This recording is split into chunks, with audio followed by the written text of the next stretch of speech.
Hello, everybody. This is so bizarre. Okay, what am I looking at here? What am I doing here? Good morning, everybody. It is Q&A day, and I only have a few questions there. So if you're there watching live, write your comments or questions in the comments. Put your name if you're not a member of StreamYard or haven't been on StreamYard, or click on that comment about the StreamYard so that I can see your name. Anyway, I'm going to jump right in and answer Zila's first. Where are we here? Okay. So Zila says, I'm in a battle with my son's school at the moment as he has teachers who are excluding him from the classroom. They promise to accommodate him. He's autistic, but clearly don't want him there and just send him home every day.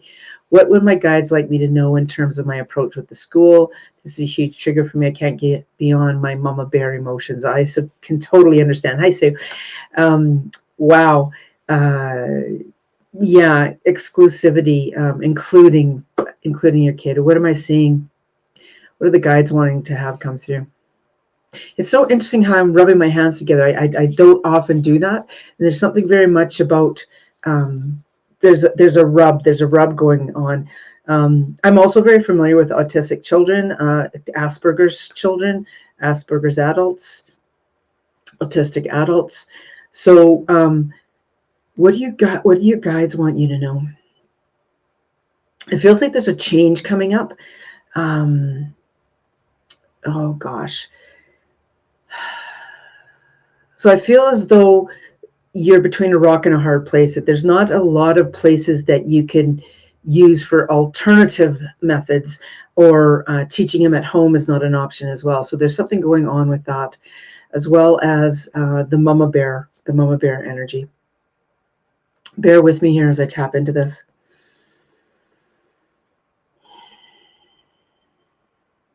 It's interesting because I'm feeling this spiral of energy, and you're being asked to be open to the possibilities of there being other ways, other things that are coming up for you with your son's education.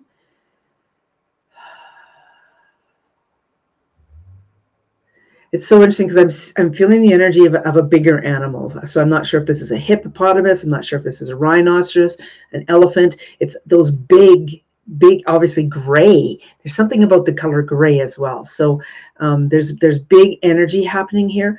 Heart chakra is the elephant. Water in the flow of things is the hippo. The rhinoceros is that solid on the land. There's also the point of the rhino's horn. What do your guides want you to know? Breathing your way through the I am open with no expectations, no limitations, of being okay with the outcome. They promise to accommodate him.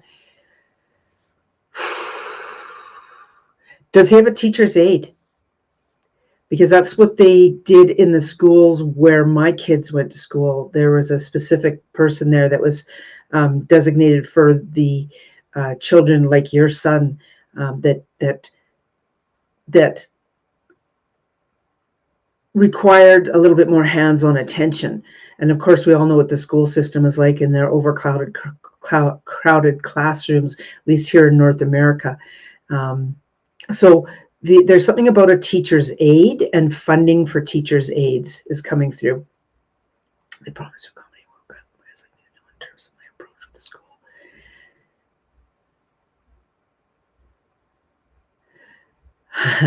It's so interesting.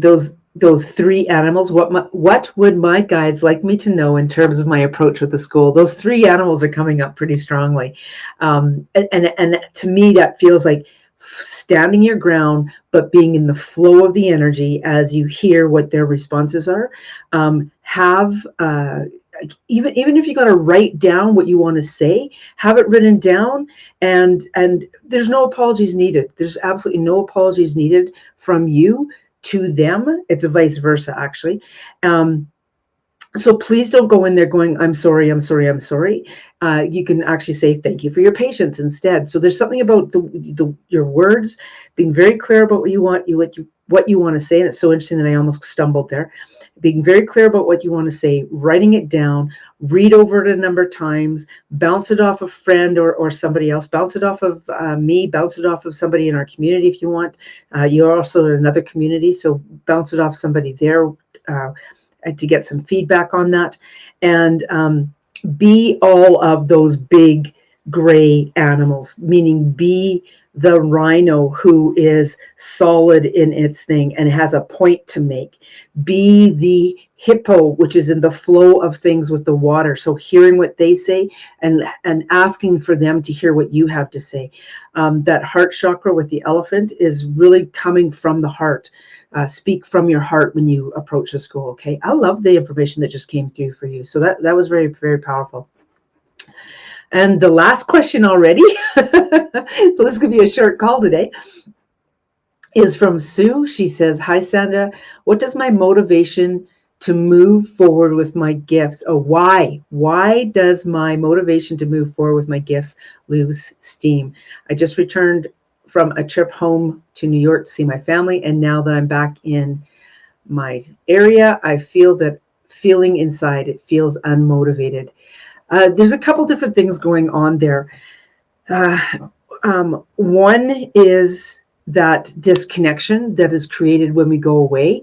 I can very much relate to that feeling because I stepped away from my business, my spiritual things, I guess you could say on one hand, by going away for 10 days with my husband and mountain biking. However, during those 10 days, I also made a point of doing some things. Writing my morning pages was one of them. And also I had a few newsletters that I needed to do. I believe I had 2 calls that I really felt I needed to do as well. And so I stayed connected. When you were away, what were you doing to stay connected? And it's starting with those small things, okay? I came back and jumped back in full-heartedly because of where I am going and what I want to do. So when you think about where you're going and what you want to do, I so get it, how difficult it is. Honestly, I so do. I can really feel the energy of how difficult creating this pathway for others truly is. And that soul art that you're creating is absolutely magical. And when you think about being motivated, it's why are you doing all the classes that you're doing? Meaning that why are you being a participant in these things, right? And what's your end goal? If that's all personal, that's absolutely fine.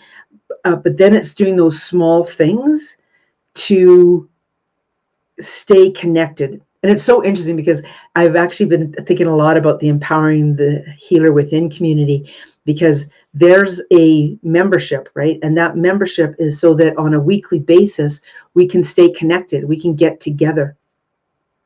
Ideally, I'm doing those calls 3 times of the month, and then somebody else is taking that 4th one so that they have the opportunity to. Having said that, we're staying connected in that group, in that community, right? Also in this community, we're staying connected because I'm posting posts. The moderators are posting posts. And all of these bits and pieces, when we are connecting in, that keeps us motivated. So there's something about what did you do while you were away? And there's no judgment there, okay? It's just taking a look at what you did to keep up your spiritual practices while you were gone. The motivation could be that you still need that break. You still need whatever's going on in your energy is filtering through things. I know that you had a couple things that were exciting and fun, and then you probably had some eye-opening things happen while you were gone as well, given who you were visiting and stuff, as well as what's now continuing to occur during this week here. So it's deciding how important you are in this so that you can cater to your needs. There's something about catering to your needs, and I think that might be what it is when you feel unmotivated. And this is so interesting. I'm loving this information that's coming through because it feels like it's very important to what I'm doing, working with as well. It's that I really realized that my medicine wheel program is my self-care. It's something that I do because I want to be in all of that. I want to tap into that energy. So that's part of it is what do you want? What do you need? Okay. And I guess that's about it. Nobody else is on. Nobody has any questions. I'm 11 minutes into this, and I guess I'm done unless somebody has a question. I will wait 1 minute, maybe 2, for you to write something down. If you guys don't write something down, I'm going to say adios.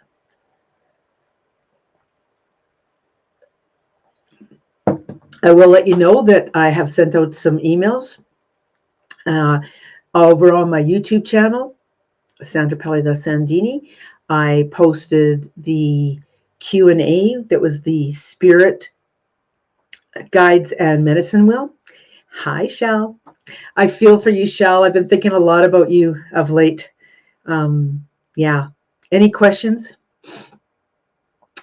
Sue asks, can you tell me more about my angel wings you saw last night? Yeah, you know what? They're massive. They're quite impressive.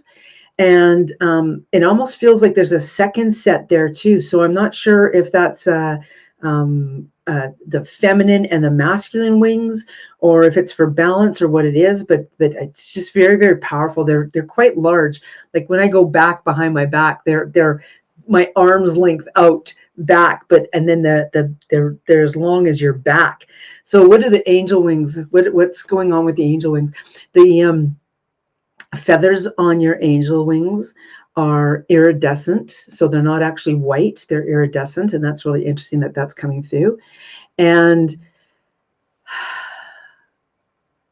if I was standing beside you, I would get the sense of them, like standing beside you, like looking at your side. They're just absolutely magnificent, and they're fully out. They're so fully out. They're there to assist you in and it's so interesting because then it's almost like I get this shadow of something come through. So they're there to assist you, and it's as though if you tap into the energy of your beautiful iridescent wings, there is an iridescent pathway in front of you as well that's calling to your heart, calling your heart. Okay, there's a connection happening now.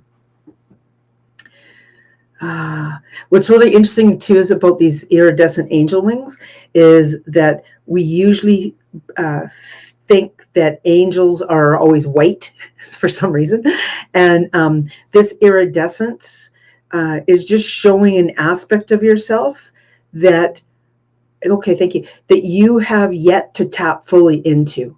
Okay, there's a part of yourself there that is being asked to tap fully into. Okay. Anybody else have any questions or comments? I was just starting to tell you guys that on my YouTube channel is the Q&A from the Spirit Guides and Medicine Wheel until 4 p.m. today, Mountain Time. That's 6 p.m.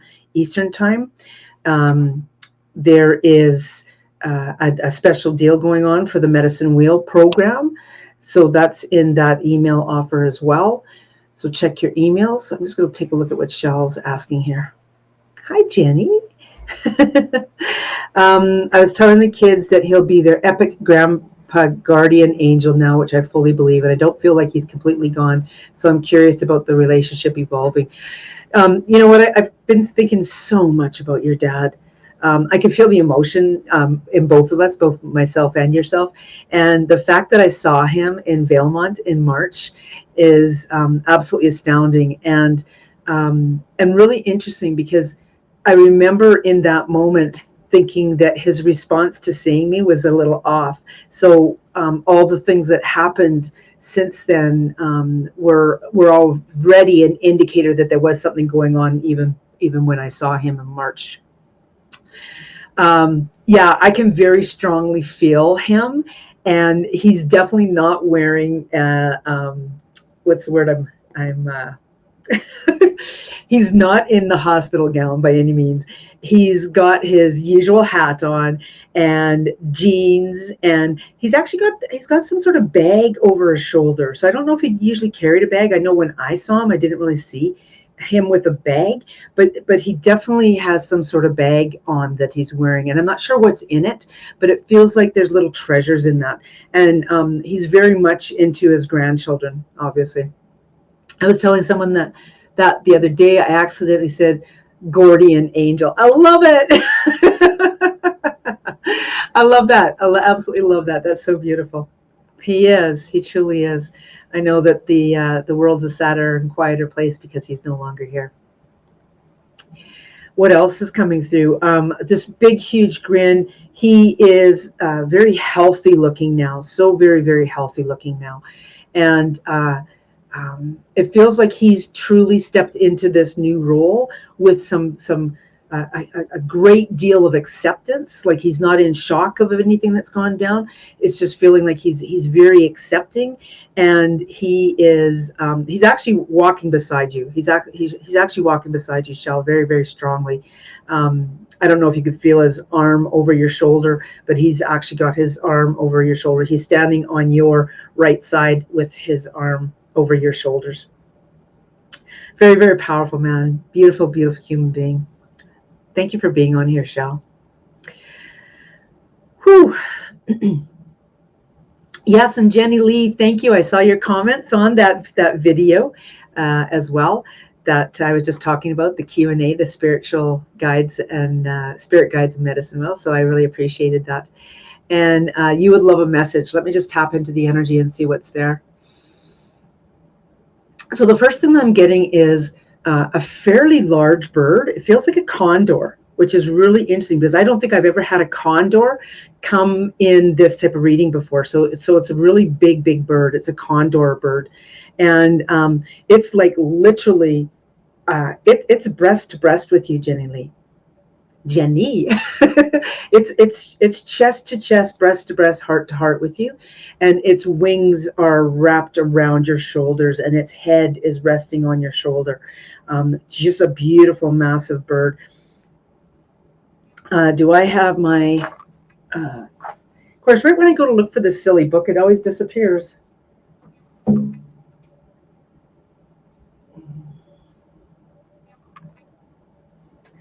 This happened last night too. Oh, there it is. So I'm going to see if Condor is actually in here. Condor. Yes, it is. Condor's in here. Condors are like massive, massive. I remember seeing some flying in Montana. So the condor, ancient spirits, time of great protection and spirit contact surrounds you. You will soon soar above previous limitations. So it really sounds as though you're possibly going through a shift right now, Jenny. And condor is, like I say, like literally chest to chest, heart to heart, wings around you and just really, truly supporting you in a massive, massive way. So very beautiful. Yeah. Sorry, I keep smiling because I keep seeing Gord's beautiful smiling face, which is so magical. So I'm really glad that you're feeling him where you're at too, Shell. He's a beautiful power. He's got just such a beautiful power. So, Jenny, let me know what you think about the condor. That's so wild. And Sue says, thanks for what I was saying about her wings. Is there anything that I need to do to tap into this yet to be explored area for me? There's something about water, the drinking of water. So I'm not sure if you have, I know there's, I'm not going to relate to that because that's an age thing. And I really feel that this hasn't anything to do with age. It has to do with, okay, wow, yes. Okay, so what I'm seeing, Sue, is you with your hands around the glass. And this is so interesting because it came up in the communication with spirits last night. Something about placing your hands around your glass of water and creating the energy of that and bringing in this support. And then when you drink it, take the time to drink it and actually really feel the molecules of the water and what the molecules of water are doing in your whole body, because the iridescence of those wings will become the iridescence of your body as well. Okay, that's so neat. I want to do that with my water now. Well, I'm really glad you guys are here. Thank you so much for popping in, making comments, and showing the love. I really appreciate you guys. You guys are what make this community. Each and every one of you that are here, those that are watching the replay, and the community in general. I really, really appreciate each and every one of you. You are on a path to soulful empowerment, and you are part of the Million Women's Project. That's what I'm creating, is this Million Women's Project, where ideally you are a spiritually connected woman that's co-creating confidently with your guides, right? You're so welcome, Shell. Sue, totally cool. I love water. I drink lots of it, and now I shall do that. Yeah, exactly. Very, very powerful. Some very powerful energy there. Good. Okay, guys, then I'm going to go for a quick walk. I've got quite a busy day here, and if there's no more questions, I will take off. Do know that I so totally support you, and yes, it's really interesting because when someone like yourself comes on, Shell, who's just experienced what you've experienced, this happened with another member of our community. I believe it was either last year or 2 years ago. Somebody in Jasper had passed away, and he wasn't any longer living in Jasper, but he strongly affected the people that were living in Jasper with his passing. And this feels very similar to that, because your dad was such a beautiful part of our community here, and you know that. But he just feels like he's very present, and I have the feeling that he's going to be really present here for quite some time. And I just want to speak to that a little bit. There's all kinds of beliefs that when a person passes away, that it's really difficult to communicate with them, and you can tell that like he's already here. And in fact, when my daughter experienced the things that she was experiencing in 2017 with the suicide of her best friend, he was there immediately. He was there immediately, assisting and helping her in whatever way he could in that form. And it just takes you being open with no expectations, no limitations, and being okay with the outcome with regards to feeling into him being around you and feeling that support. Okay. And Sue just said, I can hear his laughter and feel his love. That's so beautiful. So beautiful. Yeah. Jenny, thank you. Thank you. I appreciate knowing I'm being held on my knees at this time. Oh, that's so beautiful. That's so beautiful. Yeah. Okay. Love you guys. We'll take care, and we will see you next time. Love you.